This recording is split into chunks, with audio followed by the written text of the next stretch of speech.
parlé du gouvernement de Christ. Mais aujourd'hui, on va, après la repentance, qui est le changement de mentalité, nous allons parler de la nouvelle naissance. Pourquoi? Parce que le changement de mentalité ne peut pas s'opérer pour rien. Il y a un changement véritable de mentalité quand un homme change de système. Il part d'un système vers un autre et quitte la chair, le monde, les désirs terrestres, tout ce qui appartient à la terre, pour s'attacher à Christ, pour être dans un autre système, dans une autre manière de voir le monde, une autre façon de réfléchir et de vivre. À ce moment-là, on peut parler de changement de mentalité ou alors d'une repentance véritable. Et si cela ne se fait pas de cette façon-là, on ne peut pas parler de la repentance, on ne peut pas parler d'un changement de mentalité au sens du métanoïa. Alors, dans Jean chapitre 3, nous allons prendre un texte qui pourra nous aider à mieux parler de la nouvelle naissance. Un texte classique connu. Dans Jean 3, 1, 6, Jésus, répondant à un rabbin, un chef de la synagogue, qui s'était déplacé la nuit pour le rencontrer, afin de l'interroger et de chercher à comprendre les choses qui l'étaient passées, Jésus, en répondant, a donné à Nicodème, et par Nicodème, une leçon spirituelle particulière qui concerne toute l'Église et qui concerne tous ceux-là qui veulent véritablement vivre selon la volonté de Dieu. Dans Jean 3, 1, 6.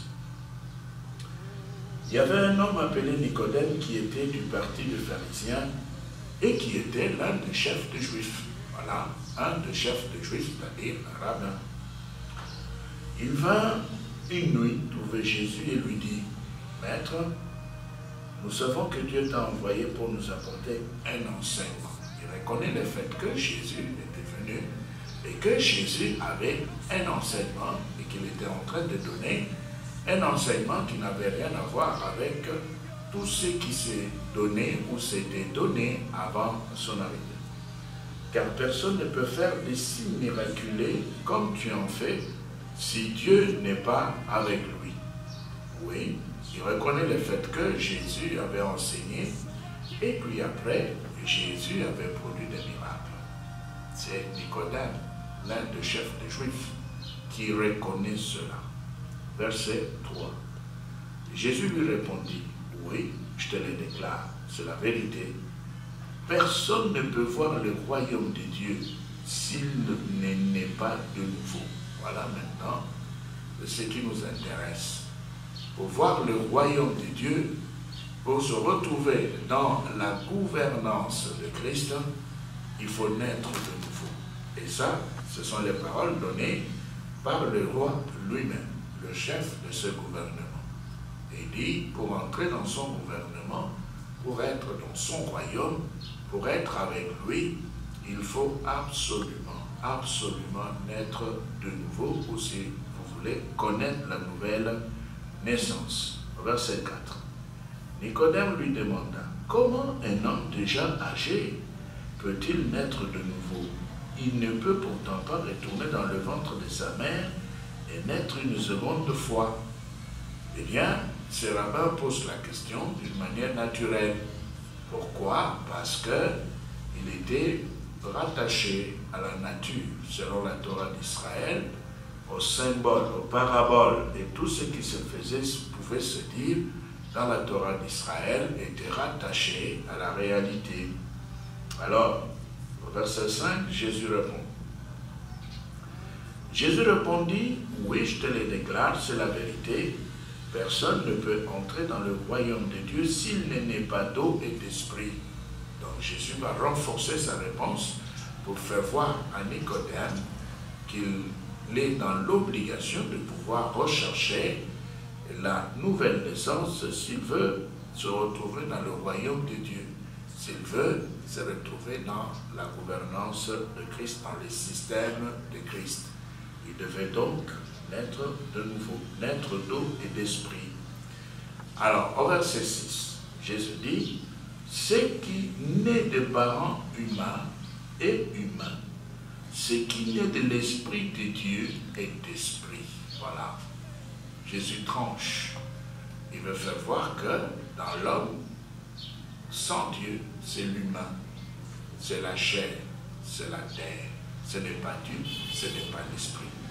Et que si quelqu'un veut véritablement se retrouver dans le règne de Dieu, dans le royaume de Dieu, il doit naître de l'Esprit de Dieu. Sinon, les choses ne pourront pas changer. Il ne connaîtra jamais la nouvelle naissance. Donc, si nous comprenons bien la leçon que Jésus nous donne par ces différentes réponses données à Nicodème, l'un des chefs des Juifs, nous pouvons dire ceci, que la nouvelle naissance s'opère au niveau de l'esprit et non de la chair ou alors de l'intelligence artificielle. La nouvelle naissance n'a rien à voir avec l'intelligence artificielle. La nouvelle naissance, selon la parole de Dieu, pour le royaume de Dieu, la nouvelle naissance n'a rien à voir avec la robotique. Ça n'a rien à voir avec tout ce que le monde connaît comme technologie. La nouvelle naissance reste rattachée à la nature même de Dieu. C'est ainsi que dans les Écritures, nous retrouvons des termes, des concepts, des expressions qui traduisent la nouvelle naissance. Et ces expressions nous montrent également la nécessité qu'il y a à pouvoir rechercher la nouvelle naissance. Nous avons par exemple les concepts ou le mot tel que régénération. Ça n'a rien à voir avec la robotique. Ça n'a rien à voir avec le GAFAM. Ça n'a rien à voir avec 5G ou 1000G. Ça n'a rien à voir avec les néomes. Mais ici, c'est rattaché simplement à la parole de Dieu, aux Écritures, à la pensée de Dieu. Et si nous prenons néom, si nous prenons 5G, si nous prenons GAFAM, si nous prenons même 1000G, ça n'a rien à voir avec la parole de Dieu. Ce sont des choses qui sortent du cœur des hommes, ce sont des choses terrestres. Alors, il n'y a pas de nouvelle naissance quand quelqu'un est très avancé dans l'intelligence artificielle. Il y a une nouvelle naissance quand un homme change de mentalité pour entrer dans les voies de Dieu, pour entrer dans les principes de Dieu. La science évolue. Elle évolue parce qu'elle doit changer. Elle évolue parce qu'elle est en train de progresser par cumulation. Elle s'accumule. Par l'observation, il y a des résultats qui changent de paradigme. Nous le savons tous. Mais nous disons ceci, Dieu lui ne change pas. Il est le même hier, aujourd'hui et éternellement. Dieu ne peut pas s'adapter à quoi que ce soit.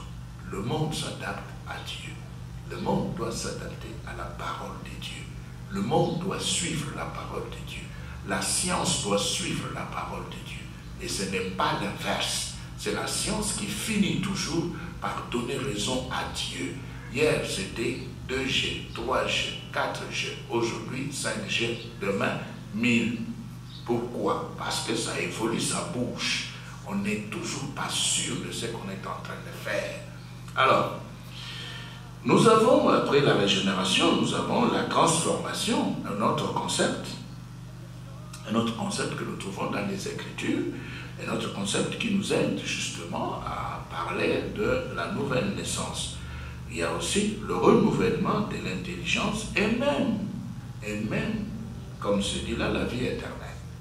Tout ce concept, tout ce mot rappelle à l'homme la nécessité, l'importance de la nouvelle naissance pour pouvoir changer et vivre selon les voies et règles de Christ. Alors nous pouvons prendre encore dans Jean au chapitre 17. Jean 17, et nous avons là le verset 1 jusqu'à 3, il est dit: Après avoir ainsi parlé, Jésus leva les yeux vers le ciel et dit: Père, l'heure est venue. Manifeste la gloire de ton Fils, afin que le Fils manifeste aussi ta gloire. Tu lui as donné le pouvoir sur tous les êtres humains pour qu'il donne la vie éternelle à ceux que tu lui as confiés. Verset 3. Il dit, la vie éternelle, la vie éternelle. Même si nous savons que la vie éternelle, c'est vivre éternellement auprès de Dieu dans l'éternité. Mais on ne peut pas vivre dans l'éternité, éternellement à côté dans la présence de Dieu, si on ne connaît pas Dieu. On doit commencer par les connaître, par connaître ses voies, par connaître ses règles, par être en communion avec lui. Il est dit, la vie éternelle consiste à te connaître toi, le seul véritable Dieu, et à connaître Jésus-Christ que tu as envoyé. Voilà la vie éternelle. Et tout ceci reste rattaché au changement de mentalité.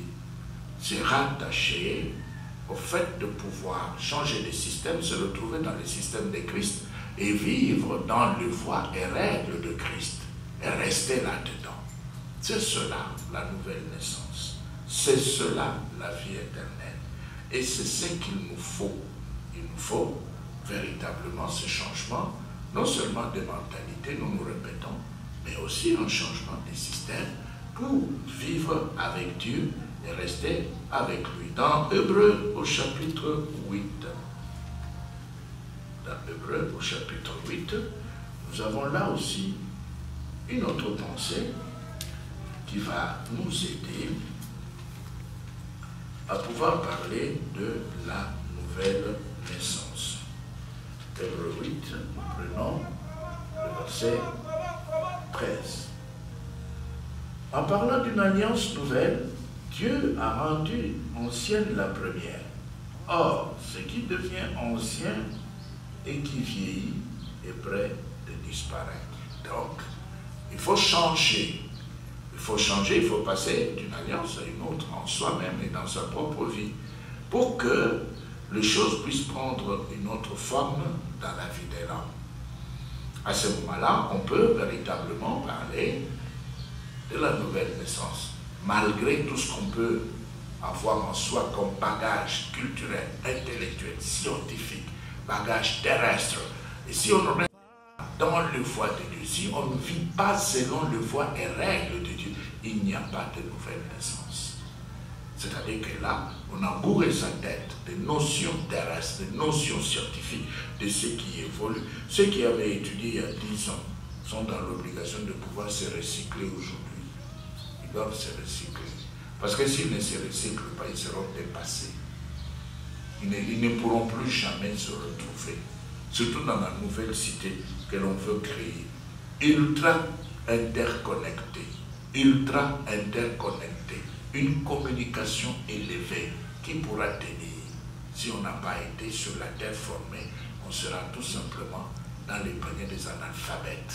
C'est pourquoi nous disons que par rapport à Dieu, tout ça, ça n'a rien à voir avec les Écritures, avec les principes, avec le voie et règles de Dieu. Ça n'a rien à voir avec la nouvelle naissance. La nouvelle naissance intervient quand un homme se met dans le voie et règles de Dieu. Pourquoi? Parce que l'intelligence artificielle a une matrice. Et la matrice de l'intelligence artificielle, c'est l'intelligence naturelle. Tout ce que nous trouvons dans les ordinateurs, c'est sorti du cerveau des hommes. Cerveau donné par Dieu. Donc c'est l'intelligence naturelle qui est la matrice de l'intelligence artificielle. Et si l'intelligence naturelle est la matrice de l'intelligence artificielle, ça veut dire que l'homme ne peut pas changer Dieu. Mais il sera toujours obligé de pouvoir se mettre derrière Dieu pour le suivre. Et c'est ainsi que Paul dit ceci dans Romains 12. Romains 12, l'apôtre Paul parle. Au verset 2, il dit: ne vous conformez pas aux habitudes de ce monde. Tout ce qu'il y a comme technologie sont les habitudes de ce monde. Ça n'a rien à voir avec. Crier, parler, stocker les données, analyser, tomber par terre, relevez-vous, c'est le monde.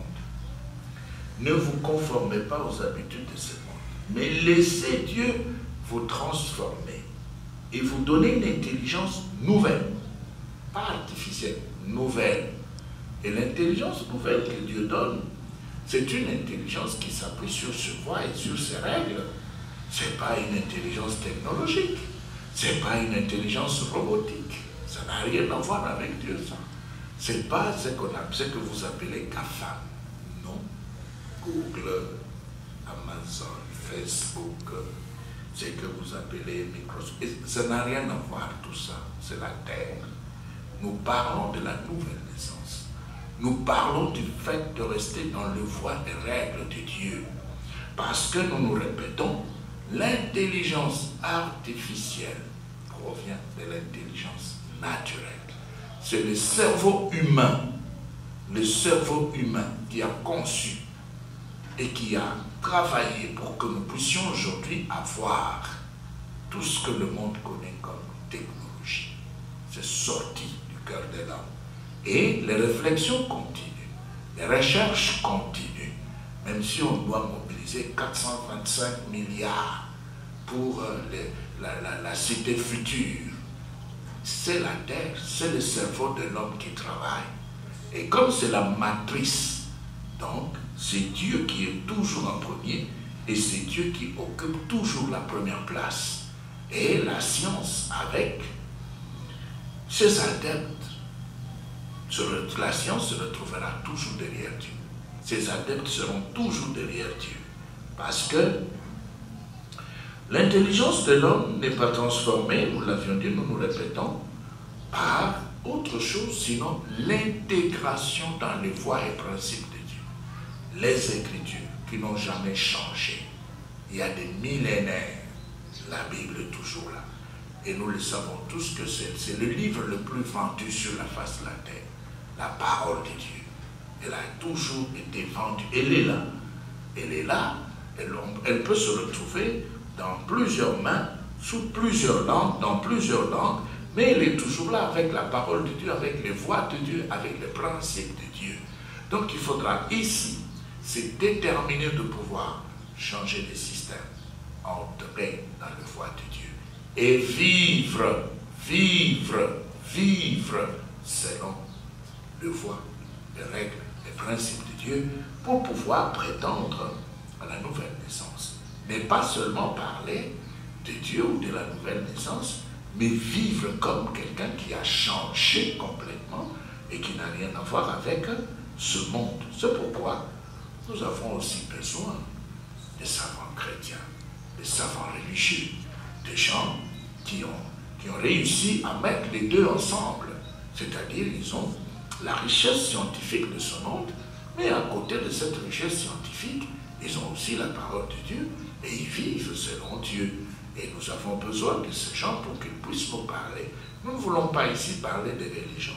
Nous ne voulons pas rentrer dans les vieux débats, islam, christianisme, Israël et Palestine. Non, mais nous voulons ici que les scientifiques, des savants chrétiens, des savants religieux, des savants qui connaissent aussi Dieu, qui puissent aussi se réveiller, s'élever, nous parler, nous aider à pouvoir aussi connaître ce que nous ne connaissons pas, ce que nous ignorons. Alors, il y a un danger. Un danger pourquoi? Un danger parce que quand nous observons l'homme, nous nous rendons compte du fait que l'intelligence renouvelée peut se perdre. C'est-à-dire que l'homme peut perdre, il y a une possibilité de perdre l'intelligence renouvelée. C'est-à-dire quand on commence la foi, on est renouvelé, on a été sanctifié, on aime le Seigneur, on a le premier amour, tout est chaud, on se déplace avec le Seigneur, on aime la Bible, on aime l'Église, on aime les moments d'adoration et de prière, on aime tout cela. Quelque temps après, il y a une histoire sous forme de refroidissement qui se présente. Et l'homme commence à reculer, à rétrograder. Alors, à ce moment-là, il peut aussi perdre le renouvellement de l'intelligence. Ça va changer. C'est-à-dire qu'il ne va plus continuer à avoir la même vision du départ qu'il avait quand il avait reçu le Seigneur, quand il avait changé de système, quand il était passé par la métanoïa, ça va changer dans son cœur. Il va commencer à reconsidérer certaines choses. Par exemple, quelqu'un qui avait abandonné la musique mondaine peut maintenant dire, non, on peut toujours écouter un peu de musique classique, ça ne fait du mal à personne. Donc, on peut écouter, ça veut dire quoi? Cet homme est en train de perdre le renouvellement de l'intelligence parce que cet homme est en train justement d'être récupéré par le péché qu'il avait abandonné. Il va récupérer un peu de musique. Et en récupérant un peu de musique, voici ce qui va se passer. Nous sommes là dans Jean chapitre 18. Et dans Jean 18, nous allons prendre le verset 36. Alors, le verset 36 dit, Jésus répondit, mon royaume n'appartient pas à ce monde. Si mon royaume appartenait à ce monde, mes serviteurs auraient combattu pour empêcher qu'on me livre aux autorités juives. Mais non, mon royaume n'est pas d'ici-bas. Alors quand on commence à perdre le renouvellement de l'intelligence, qu'est-ce qui se passe? On va devenir beaucoup plus matérialiste. Tout ce qu'on fait, on va le faire pour avoir de l'argent, pour avoir le bien de cette vie. C'est ça ce qui sera comme l'essentiel. C'est ce qui occupera la première place. Ça va devenir la priorité des priorités. Alors là, l'homme est en train pratiquement de perdre le renouvellement de l'intelligence. Or, celui qui perd le renouvellement de l'intelligence est aussi en train d'annuler la nouvelle naissance. Il annule aussi sa repentance. Parce que les vieux démons vont revenir en lui pour pouvoir faire asseoir sur le trône de son cœur et de sa vie les vieux péchés. C'est pourquoi nous disons qu'il est souhaitable, oui, aujourd'hui, comme hier, comme demain, de pouvoir faire attention à sa marche dans le renouvellement de l'intelligence. Aujourd'hui, on a placé à la portée même des enfants et même des êtres beaucoup plus fragiles la pornographie. Et la pornographie est en train de travailler pour faire perdre le renouvellement de l'intelligence aux chrétiens. C'est à la portée de tous, à la portée des enfants. La nudité sur le net, la nudité n'est plus un problème. Pourquoi? On veut changer de valeurs. On veut montrer aux enfants qu'ils peuvent absolument faire n'importe quoi. Et les adultes aussi tombent dans les filets. Les adultes qui avaient déjà le renouvellement de leur intelligence. À cause de la pornographie, à cause de la nudité, ils sont en train de perdre les grandes valeurs spirituelles qu'ils avaient obtenues. Ils sont en train de perdre leur place dans le nouveau système avec Christ. C'est pourquoi nous disons qu'il est temps de pouvoir faire attention. Même si la technologie est en train de faire des exploits sur la terre, ce sont des choses terrestres.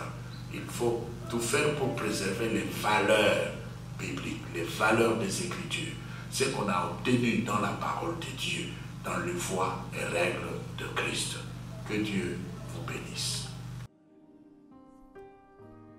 I surrender all.